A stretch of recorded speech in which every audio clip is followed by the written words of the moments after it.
नमस्ते मेरे प्यारे दोस्तों, स्वागत है आप लोगों का अपने ही YouTube चैनल जिसका नाम है NCERT शॉर्ट्स। और हम लोग बात कर रहे हैं अभी करंट अफेयर्स, वो भी विजन करंट अफेयर्स, उसमें भी 17 मई का। ठीक है, तो हम लोग पार्ट 1 जो है देख चुके हैं और पार्ट 2 है ये। आप लोगों ने पार्ट 1 नहीं देखा है तो प्लीज़ जाकर देख लीजिए। ठीक है, तो बहुत ही इंपॉर्टेंट होने वाला है। इसमें बहुत सारी खबरें होती हैं छोटे छोटे, जैसा कि आप लोग जानते हैं। और हम लोग चलते हैं बिना किसी देरी के, स्टार्ट कर देते हैं। ठीक है, तो पहला टॉपिक है हमारा, यमन के बंदरगाहों पर हमला हो गया है।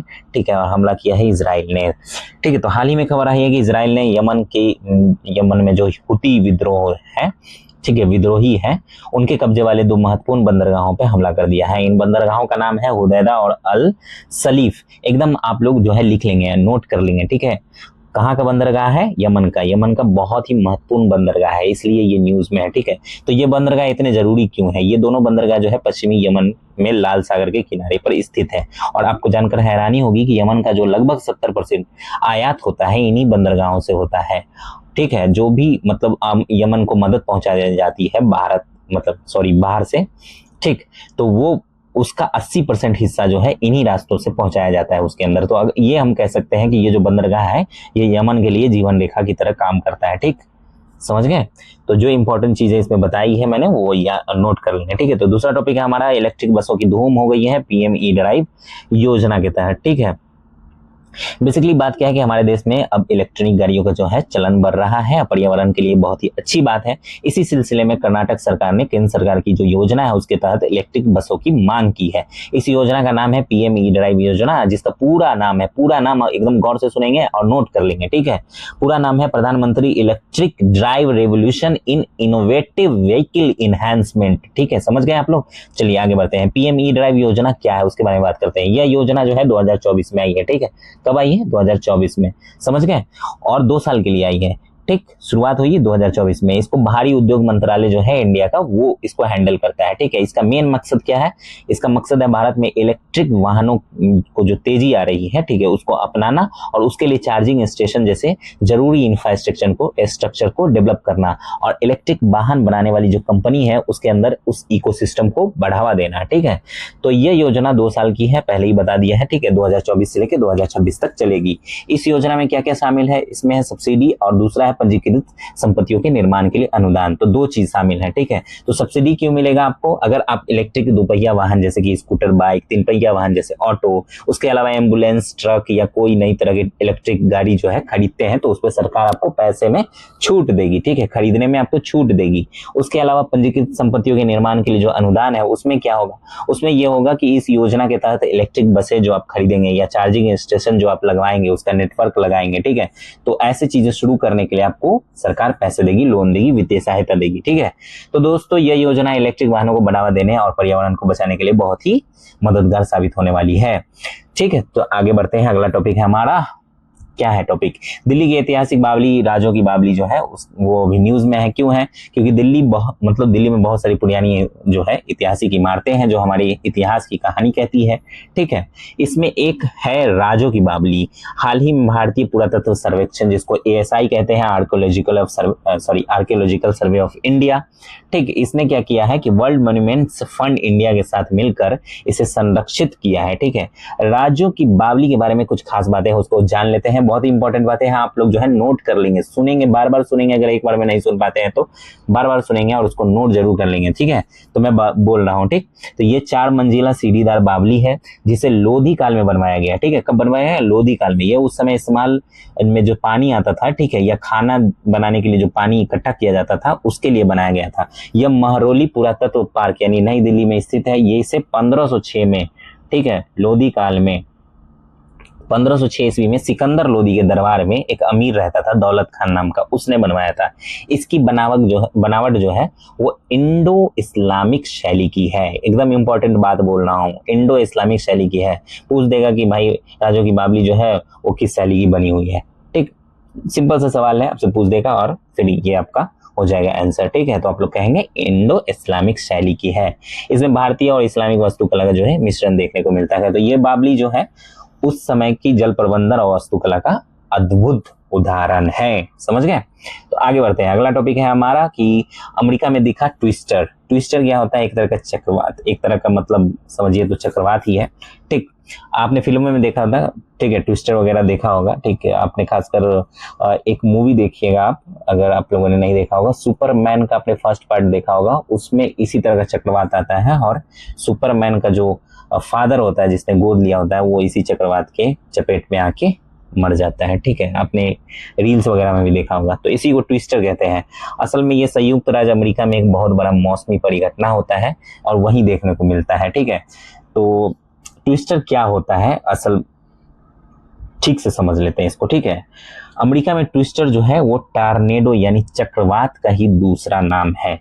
ये बहुत ही तेज गति, कितनी गति होती है इसकी? 250 मील प्रति घंटा, ठीक है, प्रति घंटा कह सकते हैं। ठीक, से घूमता है। ये घूमने वाली भवंडर होती है, हवा होती है जो कीप की तरह होती है, फनेल की तरह होती है, मतलब इस तरह की होती है, इस तरह की। ठीक है, नीचे आती जाती है, छोटी होती जाती है, जैसा कि आप देख रहे हैं यहाँ पे। ठीक है, कीप की तरह आपको दिख रहा होगा। मतलब कीप वो होता है ना जिसमें हम लोग कोई लिक्विड है तो उसको डालने के लिए लगाते हैं। ठीक है, तेल उल डालने के लिए, उसको कीप कहते हैं। ठीक, जानते होंगे शायद आप। तो ये तेज गरज वाले जो बादलों के साथ जो है जमीन पर उतरते हैं, और ये कैसे बनते हैं उसके बारे में बात कर लेते हैं। ट्विस्टर तब बनते हैं जब नम और गर्म हवा जो है सूखी और ठंडी हवा से टकराती है। समझ रहे हैं ना? कितनी सारी बातें एक ही बात में बोलना हो। गर्म और नम हवा, नम और गर्म यानी भीगी हुई और गर्म हवा जो है सूखी और ठंडी हवा से टकराती है। इसमें वायुमंडल में अस्थिरता आती है और तूफान के अंदर जो है वो तेजी आ जाती है। ठीक, और हवाएं जो है बहुत तेजी से चलने लगती है। इसमें वायुमंडलीय कतरनी यानी विंड शेयर पैदा हो जाती है जो हवा को घुमाती है। ठीक है, एकदम घुमाने लगती है हवा को इस तरह से, और घुमाने के साथ साथ क्या कहती है कि ऊपर की तरफ ले जाती है, ऊपर की तरफ मोड़ती है और बहुत तेज हो जाती है। इतनी तेज हो जाती है कि किसी भी जो उस चपेट में कोई भी आता है ना उसको साथ लेके एकदम चले जाते हैं, एकदम धूल मिट्टी बना देगी। ठीक है, आदमी तक इसके चपेट में आ जाते हैं। खैर, तो टॉर्नाडो यानी ट्विस्टर जो है बन जाता है। ज्यादातर ट्विस्टर जो है मैक्सिको की खाड़ी के आसपास बनते हैं क्योंकि वहां जो है नमी बहुत ज्यादा होती है। ठीक, तो ये ट्विस्टर बहुत खतरनाक हो सकते हैं और भारी तबाही भी ला सकते हैं, मचा सकते हैं। ठीक, आगे बढ़ते हैं। अगला टॉपिक है हमारा जंगल की जमीन का इस्तेमाल, फॉरेस्ट क्लियरेंस। ठीक है, मामला क्या है? मामला यह है कि सुप्रीम कोर्ट ने राज्यों और केंद्र शासित प्रदेशों को यह निर्देश दिया है कि वे वन भूमि को दूसरी गतिविधियों के लिए इस्तेमाल, मतलब दूसरे किसी काम के लिए इस्तेमाल करने के मामलों की जांच के लिए विशेष टीम, जांच दल जो है बनाए। SIT कहते हैं, स्पेशल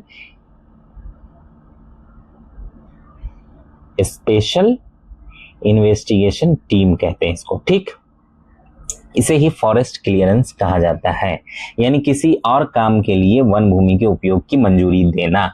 समझ गए? तो फॉरेस्ट क्लियरेंस की प्रक्रिया क्या है उसके बारे में जान लेते हैं। देखिए, वन संरक्षण अधिनियम जो है हमारा 1980 का, ठीक, उसके तहत ये कहा गया है कि फॉरेस्ट जो क्लियरेंस होगा वो 2 चरणों में होगा। ठीक है, एक ही बार में आपको क्लियरेंस नहीं मिल जाएगा। पहला चरण होगा वो सैद्धांतिक मंजूरी होगा। ठीक है, सैद्धांतिक मंजूरी, इसमें क्या होगा कि कुछ शर्तें आपको पूरी करनी होंगी, जैसे कि दूसरी जगह पे जितना आप पेड़ काटेंगे उतना पेड़ आपको किसी दूसरी जगह पे लगाना होगा। ठीक है, ये शुरुआती मंजूरी होता है। ठीक है, इसमें आपको शुरुआती मंजूरी मिल जाती है। उसके बाद दूसरा चरण आता है, इसको अंतिम मंजूरी कहते हैं, जब राज्य सरकार ये पुष्टि कर दे, ठीक है, कि पहले चरण की जितनी भी शर्तें थी वो पूरी हो गई हैं, तब अंतिम मंजूरी उनको मिल जाती है। ठीक, कि अब आप क्लियरेंस कर सकते हैं और जो गतिविधि आप करना चाहते हैं वो कर सकते हैं। कौन देता है ये मंजूरी? देखिए, 5 हेक्टेयर तक जो है, 5 हेक्टेयर की अगर बात करें तो यहां तक जो है परियोजना, मतलब इसके अंदर जो परियोजना अगर होता है, कोई खनन होता है, खनन को छोड़कर, ठीक है, 5 हेक्टेयर तक खनन को छोड़कर इसके अंदर क्षेत्रीय कार्यालय और मुख्य वन संरक्षक की मंजूरी मिलती है अगर 5 हेक्टेयर तक का कोई काम है तो। ठीक है, अगर 5 हेक्टेयर से ज्यादा बड़ी परियोजना है या खनिज है या खनन का प्रस्ताव आप लेकर आए हैं, ठीक है, तो उसमें आपको सलाहकार समिति की सिफारिश पर पर्यावरण, वन और जलवायु परिवर्तन मंत्रालय की मंजूरी लेनी पड़ती है। समझ गए?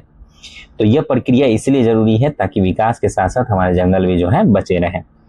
आगे बढ़ते हैं। अगला टॉपिक है हमारा खुफिया जानकारी का साझा केंद्र, मल्टी एजेंसी सेंटर, एमएसी कहते हैं। तो हमारे देश के गृह मंत्री जो हैं, ठीक है, गृह मंत्री हमारे देश के हैं अभी, समझ गए, अमित शाह जी। तो इन्होंने दिल्ली में एक नए और बेहतर मल्टी एजेंसी सेंटर जो है एमएसी का उद्घाटन किया है, जिसमें आर्टिफिशियल इंटेलिजेंस और मशीन लर्निंग जैसे आधुनिक तकनीकों का इस्तेमाल किया जाएगा। ठीक, एमएसी क्या है? एमएसी जो है यह इंटेलिजेंस ब्यूरो यानी आईबी के तहत काम करने वाला एक साझा आतंकवाद रोधी ग्रिड है। ठीक है, इसे 2001 में कारगिल युद्ध के बाद शुरू किया गया था। यह भारत के द्वीपीय क्षेत्रों, सीमावर्ती क्षेत्रों, मतलब द्वीपीय क्षेत्र समझ रहे हैं ना, लक्षद्वीप, ये सब जो क्षेत्र है हमारा, ठीक है, और चिकन नेक के बाद जो क्षेत्र है हमारा, ठीक, नॉर्थ ईस्ट खासकर, और सीमावर्ती क्षेत्र यानी, ठीक है, आप जो भी सीमा हमारा देख रहे हैं आप भारत के नक्शे में, ठीक है, वो और ऊंची पहाड़ी क्षेत्रों को जोड़ता है। ठीक है, यहाँ की इंफॉर्मेशन, जिससे जिला स्तर का कनेक्टिविटी बना रहता है। इसमें 28 संगठन शामिल है, जिसमें रॉ भी शामिल है हमारा, रिसर्च एंड एनालिसिस विंग कहते हैं इसको, और सशस्त्र बल भी हमारे पूरा आर्मी भी शामिल है, और राज्य पुलिस भी इसमें शामिल है। तो सभी संगठन जो है रियल टाइम में यानी तुरंत जो है खुफिया जानकारी एक दूसरे से शेयर करते हैं। यह सेंटर जो है देश की सुरक्षा के लिए बहुत ही महत्वपूर्ण है। आई होप आपको समझ में आ गया होगा। आगे बढ़ते हैं, आगे हमारा भारतीय याक। अब देखिए, पहली बार भारतीय याक के गुणसूत्र स्तर के जीनोम 4 ICAR संस्थानों के वैज्ञानिकों ने मिलकर तैयार किया है। भारतीय याक के बारे में हम लोग कुछ बात कर लेते हैं। देखिए, भारतीय याक को कहा जाता है बोस ग्रूनियंस। ठीक है, बोस ग्रूनियंस। ये हिमालय का जहाज भी कहा जाता है इसको। यह ऊंचे इलाकों में रहने वाले लोगों को मांस, दूध और सामान ढोने की सुविधा देता है। ये हिमालय क्षेत्र, तिब्बती पठार, पामीर का जो पर्वत है वहां, तजाकिस्तान, मंगोलिया और साइबेरिया यानी रूस का वो पार्ट, ठीक है, बर्फ से ढका हुआ, वहां तक पाया जाता है। इसकी कुछ खास बातें हैं कि इसके फेफड़े और दिल जो है उन मवेशियों से बड़े होते हैं जो कि कम ऊंचाई पे पाए जाते हैं। यह शाकाहारी होते हैं, मुख्य रूप से घास और पहाड़ी पौधे होते हैं उसी पर निर्भर होते हैं। यह याक जो है पहाड़ी क्षेत्रों में रहने वाले लोगों के लिए जीवन रेखा का काम करते हैं। ठीक है, बहुत ही महत्वपूर्ण है। 8वां विषय है हमारा पपुआ न्यू गिनी। तो ये पपुआ न्यू गिनी जो है, पापुआ न्यू गिनी कहते हैं इसको, पापुआ न्यू गिनी। ठीक है, इसमें फिर से जो है पोलियो आ गया है। इसकी घोषणा की है WHO ने। उसने कहा है कि देखिए 2000 ईस्वी में तो हमने मुक्त कर दिया था कि भाई ऐसा है कि पोलियो से मुक्त हो गया है पापुआ न्यू गिनी, लेकिन फिर से 2025 में ये हाल हो गया है कि वहां पे जो है प्रकोप आ गया है पोलियो का। ठीक, अब पोलियो क्या है उसके बारे में जान लेते हैं। यह एक वायरस से फैलने वाली बहुत सी संक्रामक बीमारी होती है। ठीक है, यह बीमारी जो है तंत्रिका तंत्र यानी नर्वस सिस्टम पर हमला करती है और पूरी तरह से लकवा मार सकता है। ठीक है, किसी भी अंग को। यह एक व्यक्ति के से जो है दूसरे व्यक्ति में दूषित पानी या भोजन के सेवन से फैल जाता है। यह वायरस आंतों में तेजी से बढ़ता है। इसके शुरुआती लक्षण जो होते हैं, बुखार होता है, थकान होता है, सिर दर्द होता है, उल्टी होता है, गर्दन में अकड़न हो जाता है, अंगों में दर्द हो जाता है, ये सब शामिल है इसके शुरुआती लक्षणों में। पोलियो मुख्य रूप से 5 साल से कम उम्र के बच्चों को संक्रमित करता है। ठीक, तो पोलियो से बचाव के लिए 2 तरह के टीके उपलब्ध हैं। एक तो ओरल वैक्सीन है, ठीक है, जो मुंह से दी जाती है उसको ओरल वैक्सीन कहते हैं, और दूसरा है इनएक्टिवेटेड पोलियो वैक्सीन जिसको इंजेक्शन के द्वारा दिया जाता है। भारत को 2014 में आधिकारिक रूप से पोलियो मुक्त घोषित किया जा चुका है। ठीक है, जो एक बहुत बड़ी उपलब्धि है हम भारतीयों के लिए। ठीक, चलिए आगे बढ़ते हैं। अगला टॉपिक है हमारा, ये 9वां टॉपिक है, होंडुरास ने खोला दिल्ली में दूतावास। ठीक है, तो अमेरिकी देश है, ठीक है, अमेरिका का देश नहीं है, अमेरिकी देश है। ठीक है, अमेरिकी देश होंडुरास ने हाल ही में दिल्ली में अपना दूतावास खोला। अमेरिकी देश कहने का मतलब नॉर्थ अमेरिका या साउथ अमेरिका, समझ रहे हैं ना। ठीक है, महाद्वीपीय, अब महाद्वीप समझते हैं ना, हमारे जो 7 महाद्वीप है, ठीक है, 8 महाद्वीप है, कितने हैं आप लोग कमेंट में बताइए। ठीक, तो उनमें से जो है एक द्वीप से ये है, अमेरिकी द्वीपीय देश है ये होंडुरास। ठीक, तो होंडुरास के बारे में कुछ जानकारी लेते हैं। इसकी राजधानी जो है वो टेगुसिगाल्पा है, टेगुसिगाल्पा। ठीक है, इसको याद रखिएगा, टेगुसिगाल्पा जो है इसकी राजधानी है होंडुरास। ठीक, पूछ दे सकता है, ठीक है, क्योंकि न्यूज में आया पूछ देगा। इसके पश्चिम में ग्वाटेमाला है और अल सल्वाडोर भी है। ठीक है, पश्चिम में, और दक्षिण एवं पूर्व में निकारागुआ है। ठीक। और इसके उत्तर में कैरिबियन सागर है और दक्षिण में प्रशांत महासागर है। इसकी प्रमुख नदियां जो है वो पटुका और उलुआ है। ठीक, याद रखिएगा, नोट कर लीजिए। ठीक है। और सबसे ऊंची चोटी जो है वो माउंट लास मिनास है। किसी देश का दूतावास दूसरे देश में खुलने से दोनों देशों के बीच जो संबंध होता है वो मजबूत हो जाता है। तो यही हुआ है हमारे साथ भी।